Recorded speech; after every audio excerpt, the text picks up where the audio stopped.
acara ini atau sesi ini akan dipandu oleh Dokter Dini ya. Iya. Kami Selamat serahkan ke Ibu Dokter Dini untuk membawakan acara ini. Silakan Dok. Ya, terima kasih. Assalamualaikum warahmatullahi wabarakatuh. Salam sejahtera bagi kita semua. Pada siang hari ini kita bersama-sama mari untuk mengikuti atau mendengarkan bagaimana healing pada lansia. Memang perhimpunan ASC ini rata-rata sudah juga di atas 60 tahun. Jadi untuk dapat lebih memahami, kita mendengarkan bagaimana yang akan diberikan sebagai pemateri oleh Ibu Dr. Anda Rini Nugraheni, MM. Persilakan saya pertama-tama untuk memperkenalkan diri daripada Ibu Rini Nugraheni, lahir di Magelang, yaitu tepatnya 3 Desember tahun 1956. Ibu Rini menikah memiliki 3 orang anak dan 6 cucu. Saat ini tinggal di Semarang. Pendidikan S1 pada Fakultas Ekonomi dan Bisnis Universitas Diponegoro, S2 Magister Manajemen pada Fakultas Ekonomi dan Bisnis juga di Universitas Diponegoro Semarang. Pekerjaan Ibu Rini adalah sebagai dosen di Fakultas Ekonomi dan Bisnis Undip dari tahun 1984 sampai 2022. Kemudian beliau melanjutkan sebagai dosen luar biasa di Fakultas Ekonomi dan Bisnis Undip dari 2022 sampai saat ini. Ibu Rini banyak berkecimpung di berbagai kesibukan di luarnya, yaitu sebagai trainer di berbagai bidang untuk sumber daya manusia, juga beberapa organisasi dan emotional intelligence. Untuk ini mari kita dengarkan bersama-sama bagaimana kalau kita itu sudah usia lanjut yang sekarang dikenal sebagai kelompok senior untuk menghadapi atau untuk menjalani hari-hari yang tidak seperti muda lagi. Ini adalah topik tentang healing pada lansia. Untuk itu kami persilahkan Ibu Rini Nugraheni MM untuk memberikan materinya. Silakan Dr. Anda Rini.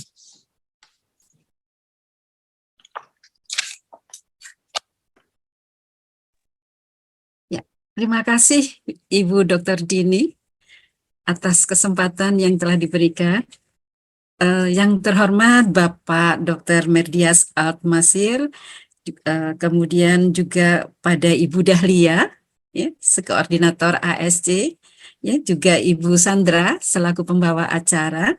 Terima kasih atas kesempatan yang diberikan kepada saya. Assalamualaikum warahmatullahi wabarakatuh. Salam sejahtera untuk kita semua. Pada pagi menjelang siang hari ini, saya berkesempatan untuk bergabung di ASC. Terima kasih sekali atas kesempatannya. Dan mari kita bersama membicarakan healing bagi lansia. Ya, dan ini sesuatu hal yang tadi berkaitan erat dengan apa yang sudah disampaikan oleh Bapak Dr. Merdias. Ya, tentu saja tadi menyangkut bagaimana kita berusaha untuk, ya, proses menua itu adalah alami, tetapi bagaimana kita mencegah supaya prosesnya itu tidak berjalan dengan cepat. Saya kira semuanya mengharapkan begitu. Ya, dan ya, monggo slide-nya.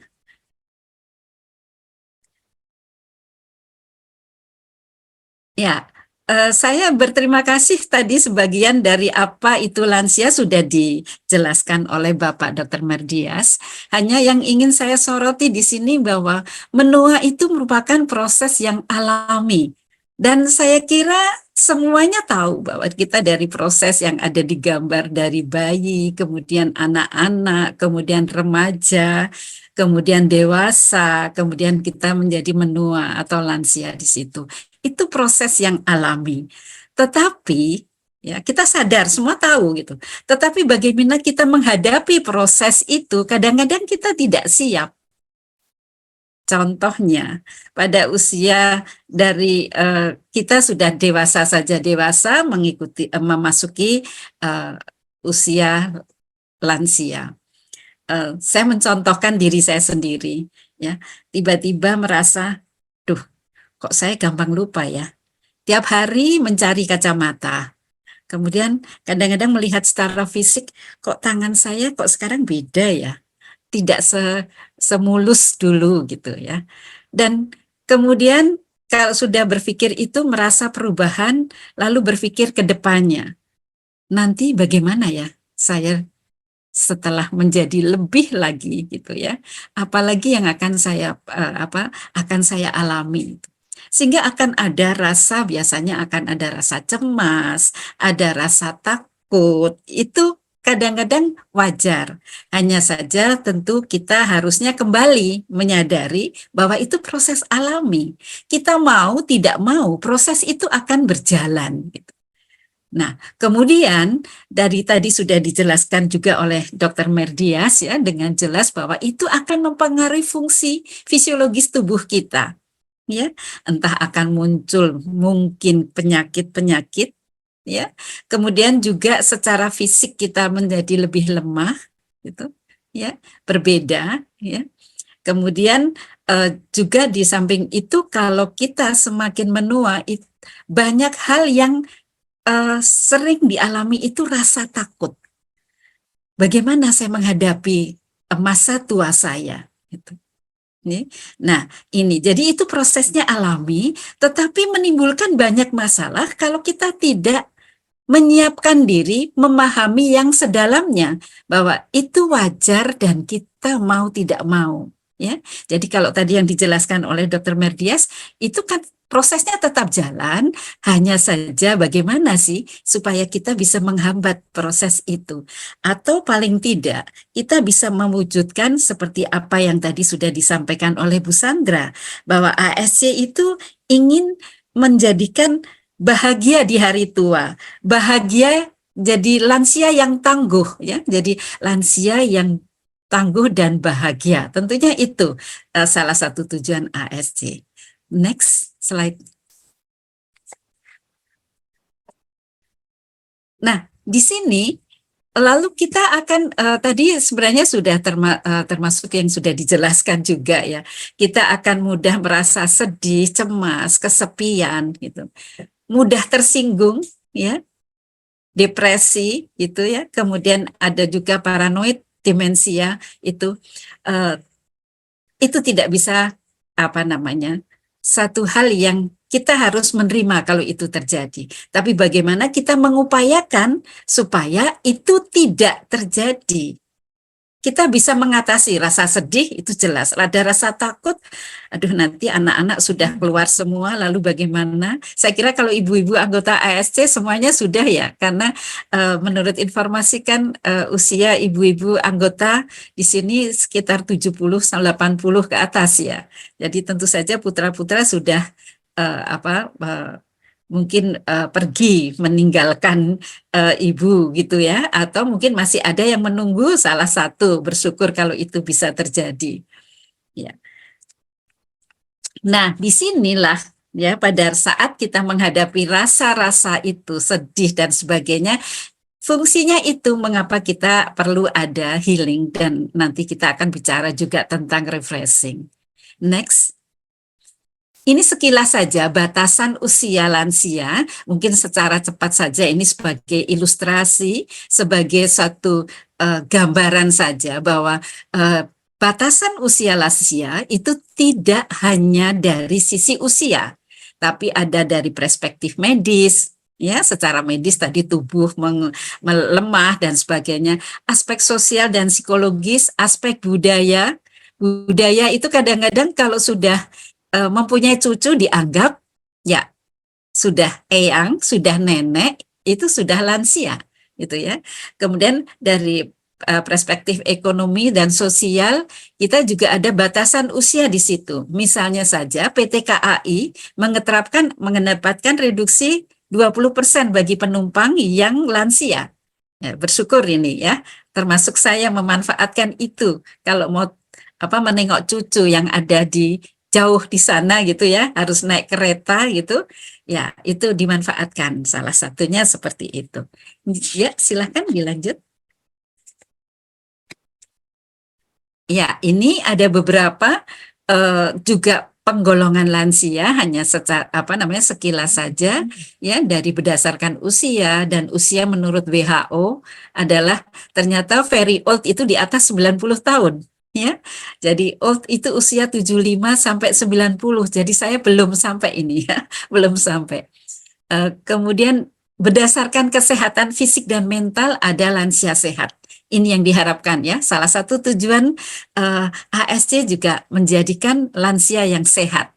Lansia dengan penyakit kronis mudah-mudahan tidak terjadi. Lansia dengan gangguan kognitif ya, dengan gangguan kognitif mudah-mudahan juga, kalau ini sih banyak yang terjadi ya, karena kemampuan untuk berpikir, mengingat, mengambil keputusan gitu ya. Saya juga sering lupa gitu ya, pada sudah berusaha untuk jangan lupa. Tiap hari kehilangan kacamata, HP itu sudah pasti saya. Padahal sudah berusaha dipikir di mana, saya letakkan di mana gitu ya. Tapi kadang-kadang itu kalau pada saat kondisi tertentu sibuk lupa. Kalau diniati mungkin saya kadang-kadang Bismillah saya letakkan di sini, mudah-mudahan saya tidak lupa gitu ya. Itu tidak lupa ya. Tapi kadang-kadang kalau sedang sibuk ya itu. Kemudian juga mengingat itu juga aduh siapa ya itu. Itu kadang-kadang lama. Saya merasa bahwa proses itu di diri saya itu terjadi terlihat sekali gitu loh.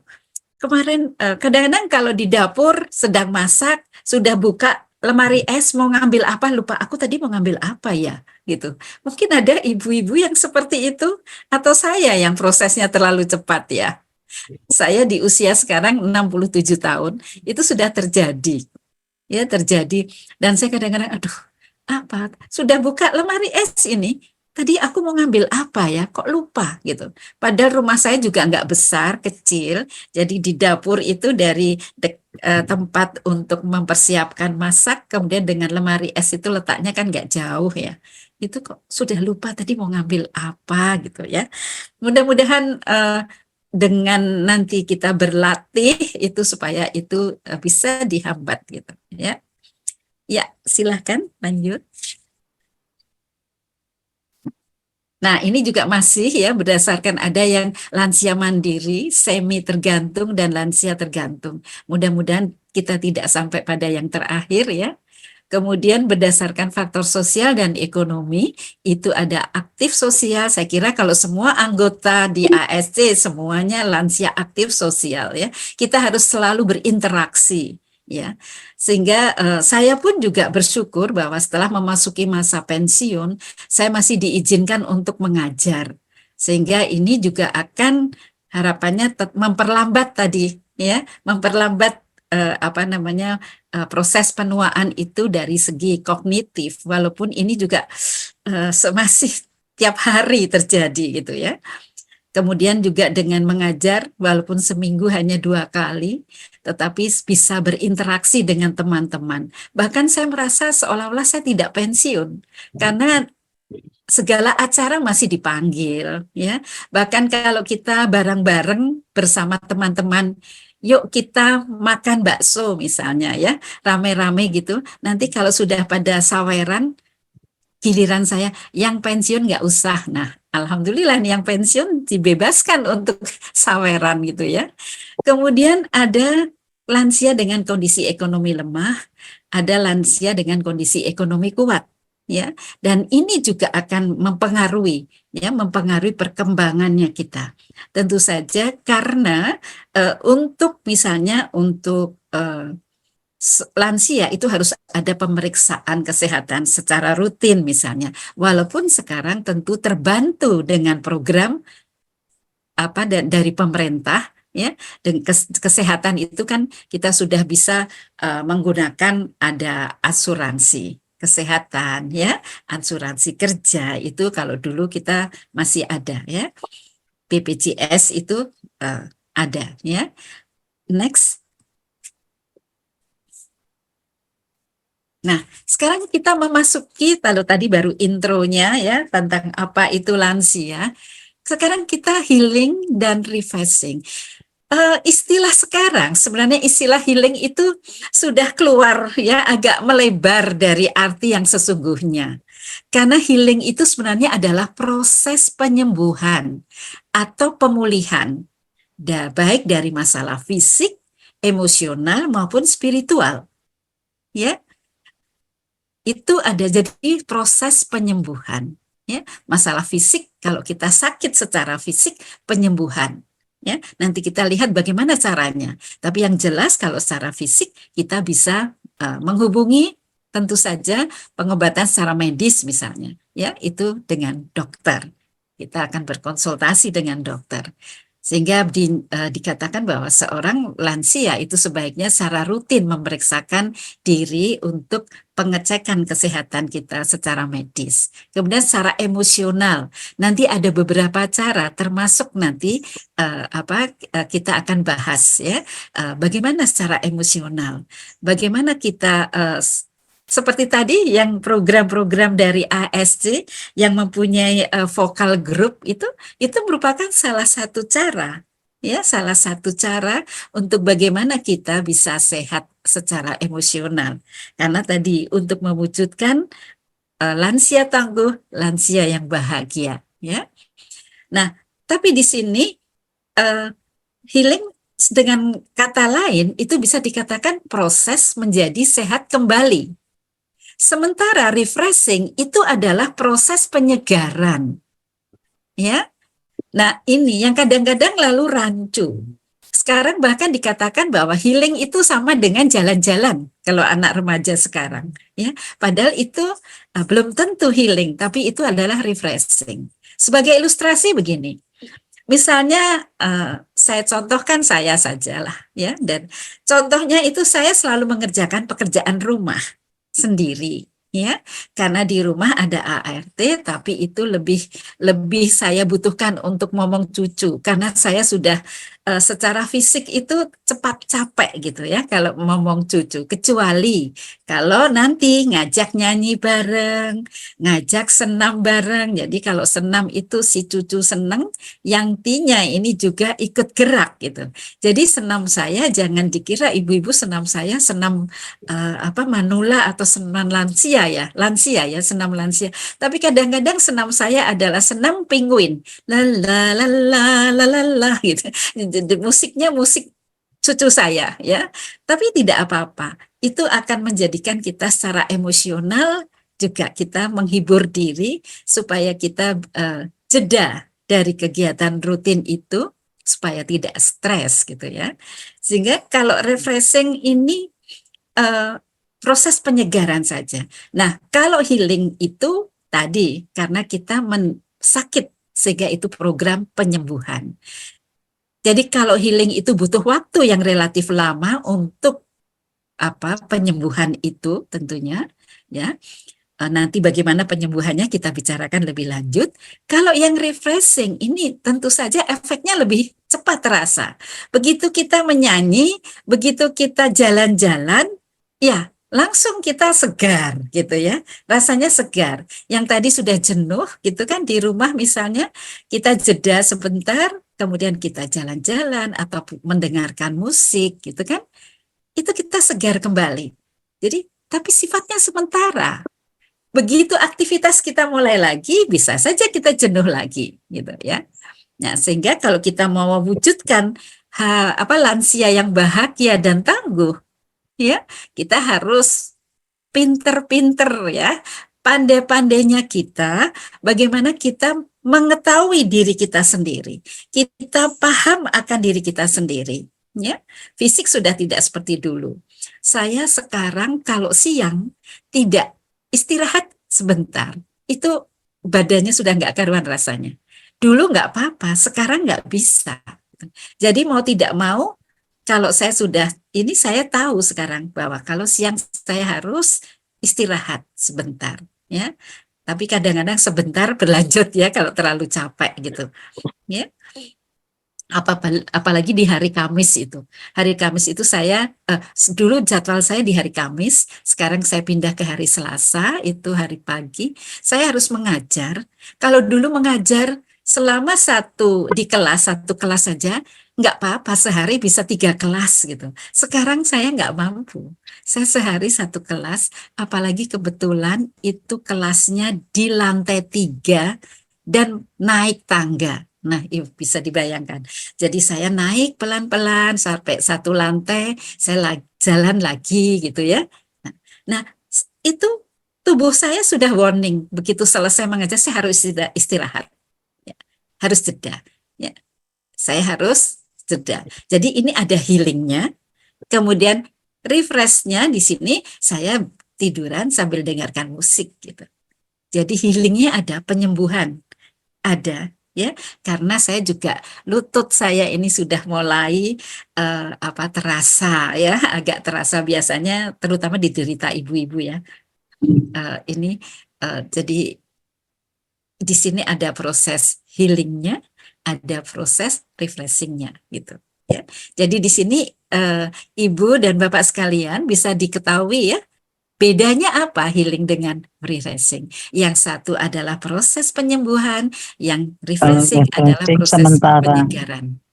Ya. Penyegaran sementara. Kemudian kalau healing itu prosesnya itu relatif lama, ya. Kemudian kalau refreshing itu sifatnya lebih cepat, efeknya itu lebih cepat dan sifatnya itu sementara. Nanti akan muncul lagi ya, muncul lagi, kita mampu refreshing lagi ya, kita memang membutuhkan itu ya. Next.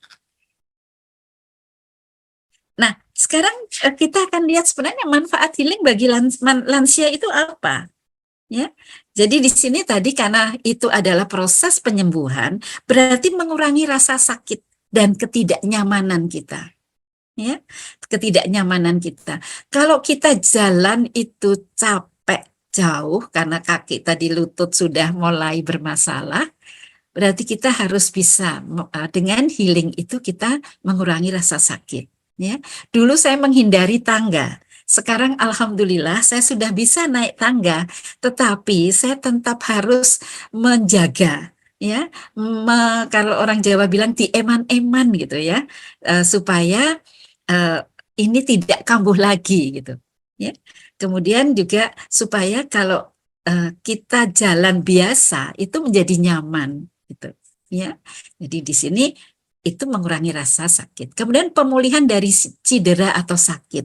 Seringkali dengan healing. Nah, healing ini tentu saja macam-macam kan. Ada yang harus dengan berobat secara medis ke dokter misalnya karena sakitnya itu. Tergantung sakit yang mana gitu ya. Kemudian meningkatkan kesehatan mental ya.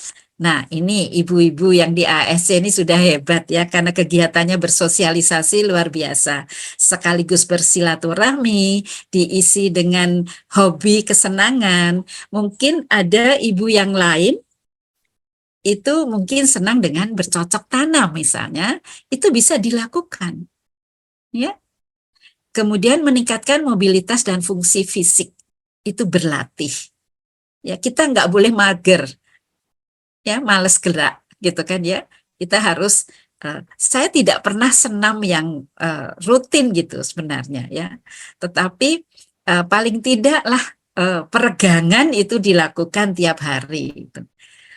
Saya baru punya angan-angan ini, baru angan-angan ini ya. Ingin sekali ada teman itu ikut yoga air. Ya, ini katanya paling cocok untuk lansia.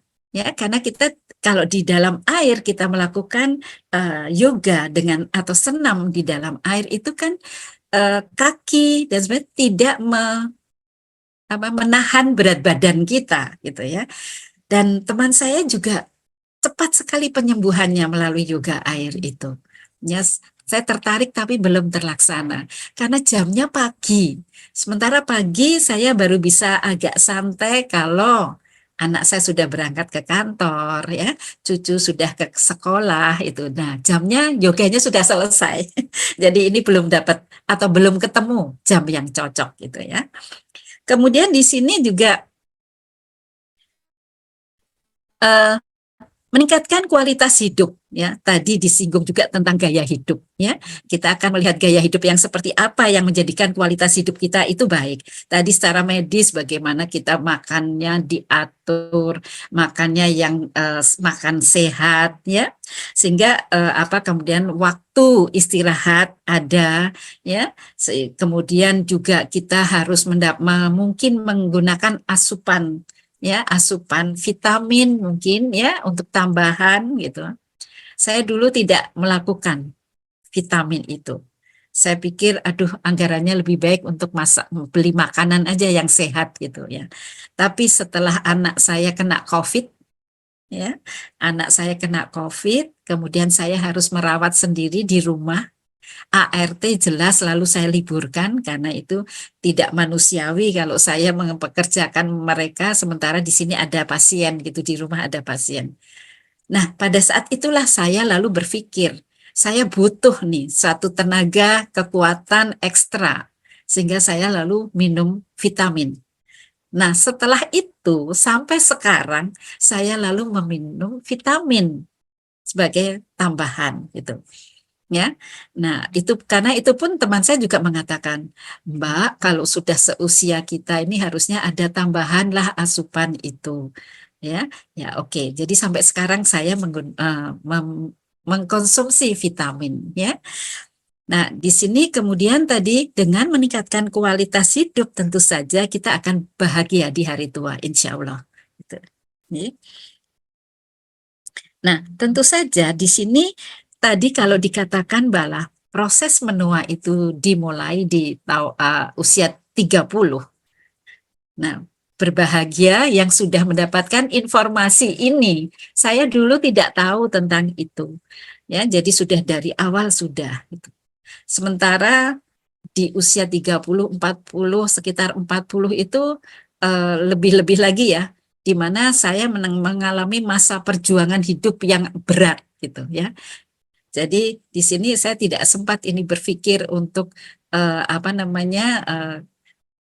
bagaimana supaya proses menua itu tidak terlalu cepat, ya, tidak sempat karena baru menghadapi suatu masalah yang luar biasa, tidak sempat berpikir itu, hanya berpikir untuk hidup gitu kan ya.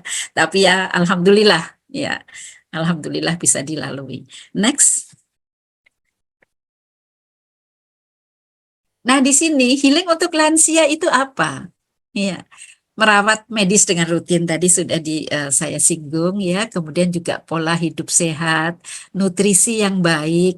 Kalau kita kan sekarang banyak sumber informasi ya, dan kita bisa bertanya, kemudian banyak bacaan yang mendukung untuk itu. Kemudian aktivitas fisik ya, tadi jangan mager ya. Kita harus mungkin bercocok tanam, it's okay. Ibu hobinya apa dulu ya. Kalau teman saya itu ada juga yang hobinya itu menyanyi, dia pinter nyanyi, tapi katanya kalau di rumah malah nggak pernah nyanyi. Terus dia tanya, Rin, kamu nyanyi di rumah? Ya nyanyi, kenapa tidak gitu. Setel musik ikut nyanyi gitu ya, ikut gerak badannya gitu ya. Kadang-kadang menari sama cucu itu dua hal yang saya dapatkan. Saya juga ikut gerak, saya juga senang tertawa karena melihat tingkahnya dia yang lucu, gitu. Ya, dan tertawa itu juga merupakan salah satu bagaimana kita healing, ya, mengobati itu dengan kan ada yang sakit malah sedih gitu ya, tapi kita berusaha untuk gembira, ya, bergembira dengan tertawa. Kita cari yang lucu-lucu gitu ya. Ya, itu kita tertawa dengan. Karena yang tidak bisa tertawa itu belajar tertawa ya susah loh. Terapi tertawanya mungkin harus tertawa 1 senti ke kiri mulut ini lebarnya ya supaya terlihat gitu. Kemudian bagaimana kita kegiatan sosial ini jelas tadi sudah disebutkan ya, kegiatan sosial itu kita bisa saja melakukan ya membantu kegiatan-kegiatan di lingkungan kita ya, membantu kegiatan ini. Nanti sebentar lagi akan ada Idul Korban, mungkin bisa membantu panitia, mungkin untuk membagi dan sebagainya, ya. Kemudian juga mungkin saya juga di lingkungan saya termasuk yang dituakan gitu kan ya. Nah, ini pada saat pertemuan kadang-kadang ditanya. Nah, kalau ditanya kita memberikan satu pendapat, solusi, itu menyenangkan loh. Kita senang, mereka yang ditanya, yang bertanya juga senang. Nah, ini ya. Kemudian mengelola stres. Stres itu sulit untuk dihindari memang ya. Tetapi bagaimana kita berusaha mengelola stres itu dengan baik. Setiap orang mempunyai ambang batas stres yang berbeda-beda ya. Nah, kita berusaha mengelola stres itu ya dengan meningkatkan kecerdasan emosional kita, kita akan mampu mengelola stres ya.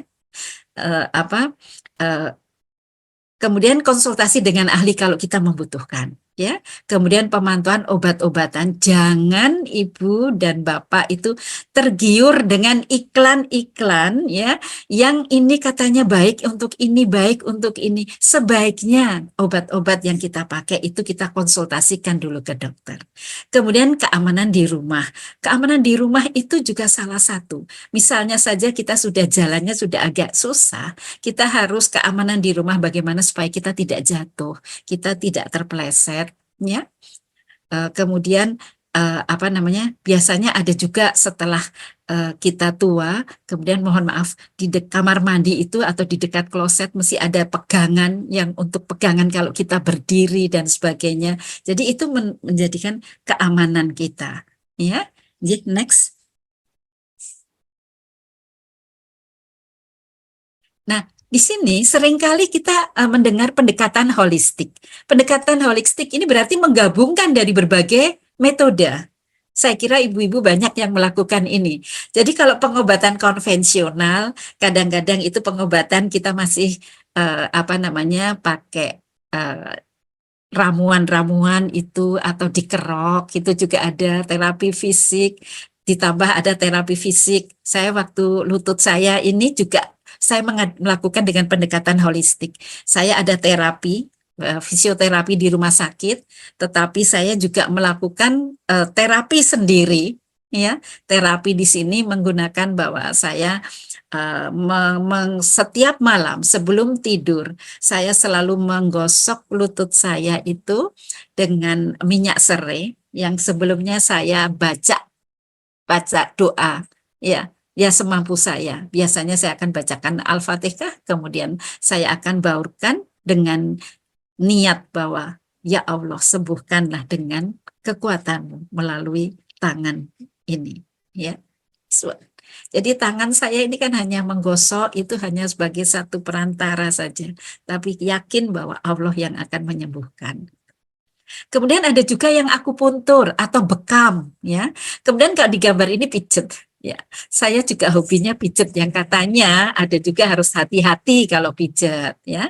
Kemudian juga ada pijat ini dikombinasi dengan aromaterapi ya. Ada sambil dipijat kita ada aromaterapi yang menenangkan supaya kita lebih tenang ya sehingga kita bisa santai.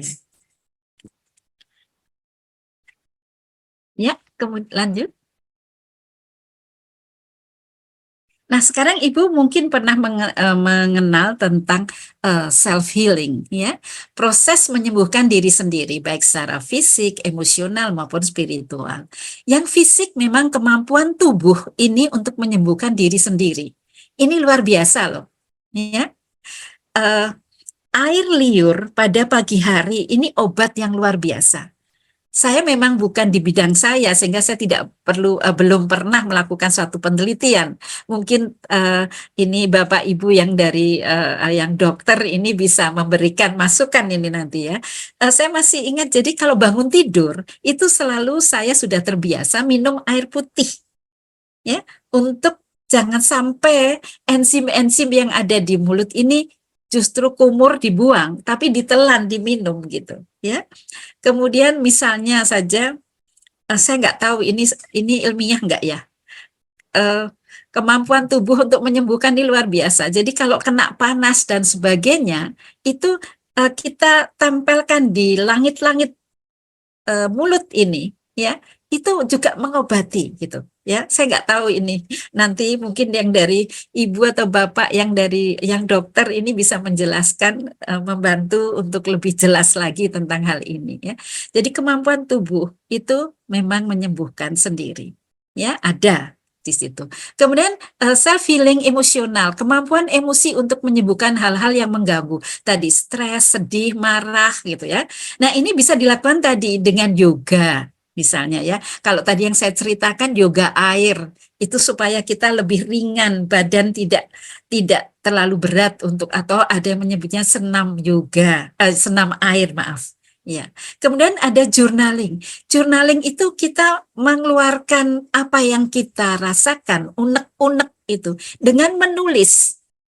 Tapi saya enggak bisa, saya enggak bisa kalau suruh menulis di sini. Tapi ada yang mampu. Saya lebih bisa dengan self talk, ya, bicara sendiri. Ya Allah, ini itu bicara sendiri. Dan biasanya self talk itu saya lakukan setelah sholat, ya. Jadi self talk itu, kemudian tangis saya adalah di atas sajadah saya, itu ya. Kemudian ada juga self healing tentang emosional itu dengan me time. Ya harus adalah kita punya waktu untuk diri kita sendiri gitu. Kalau tadi yang membaca puisi, badanku ya terima kasih gitu kan ya, sudah capek badan ini. Nah ini kita harus punya me time. Apa ibu sukanya? Jadi kalau hari Minggu pagi, anak saya tidak ngantor kan, ya, sudah cucu saya itu serah, itu tanggung jawabmu, me time buat yang tinya ini, untuk apa saja yang saya suka gitu ya. Nah, kemudian ada break time. Break time itu apa? Break time itu berarti kita jeda, ada jeda, di pause dulu lah kegiatannya itu. Kalau dulu saya mampu dari pekerjaan pagi itu sampai selesai, sekarang nggak mampu. Jadi perlu ada break time dulu, istirahat sejenak, tarik nafas, keluar nafas gitu ya. Itu tadi kemudian self talk itu tadi yang sudah katakan, kita bicara. Tadi puisi tadi termasuk self talk ya.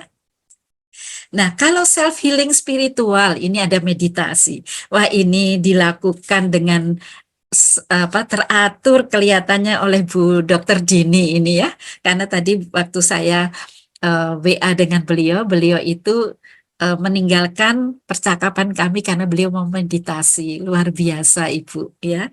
Kemudian merenung ya, introspeksi. Ini juga merupakan satu healing ya, satu self healing, penyembuhan di sini.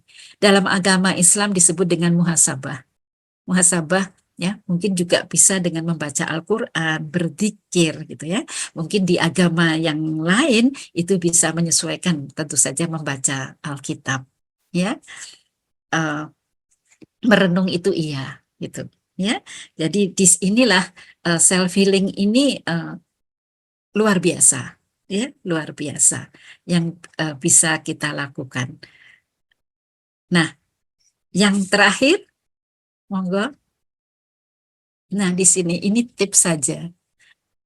Bagaimana kita bisa menghadapi sih ya semuanya untuk baik healing penyembuhan itu. Selalu bersyukur ya dan berdoa. Bersyukur kita apapun yang kita, Bu, gimana kalau kita harus bersyukur sementara saya itu sakit? Kita tetap bersyukur.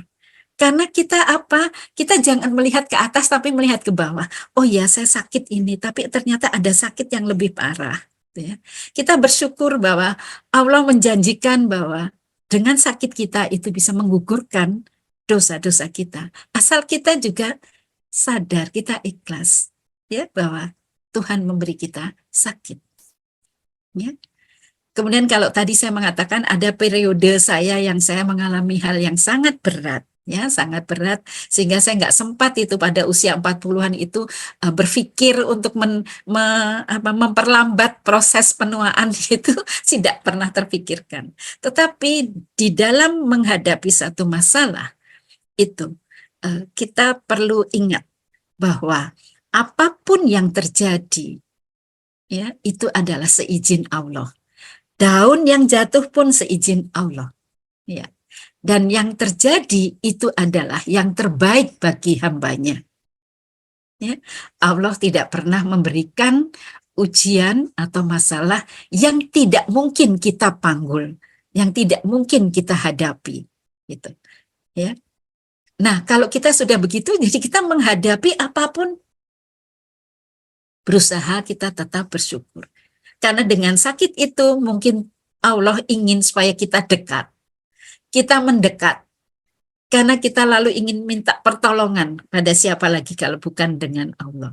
Ya, jadi dengan sakit itu mendekatkan diri kita dengan Allah. Lalu kita selalu berdoa, diberi kekuatan, diberi kesabaran dan keikhlasan menghadapi ketetapan Allah itu. Membersihkan dan menata hati. Ya, ini. Menata hati, membersihkan, ini kita perlu. Jangan iri, dengki, ya, kemudian berprasangka buruk misalnya, ya. Di samping hati kita juga perlu menata pikiran dan perilaku kita, ya. Misalnya menata, jagalah lidah kita, ya, menjaga lidah kita, atau sekarang menjaga jempol kita, ya. Kemudian bagaimana kita berperilaku, ya. Perilaku tentu saja, perilaku ini juga tergantung juga dari pemikiran kita. Ya, apa yang kita pikirkan, kita rasakan, itu akan saling berpengaruh, kemudian akan muncul dalam perilaku kita. Kemudian mengelola emosi.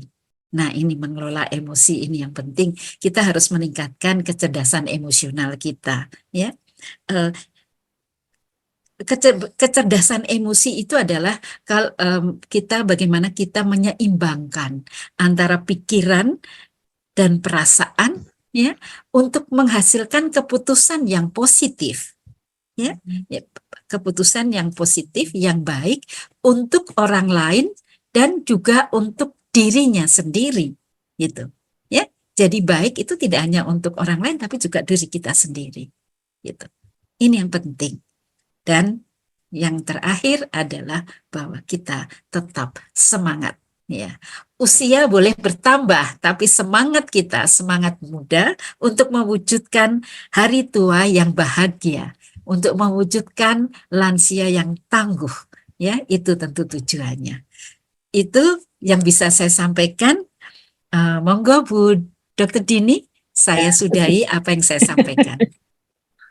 Terima kasih banyak Ibu Dr. Andarini karena sudah memberikan beberapa tips-tips kepada kami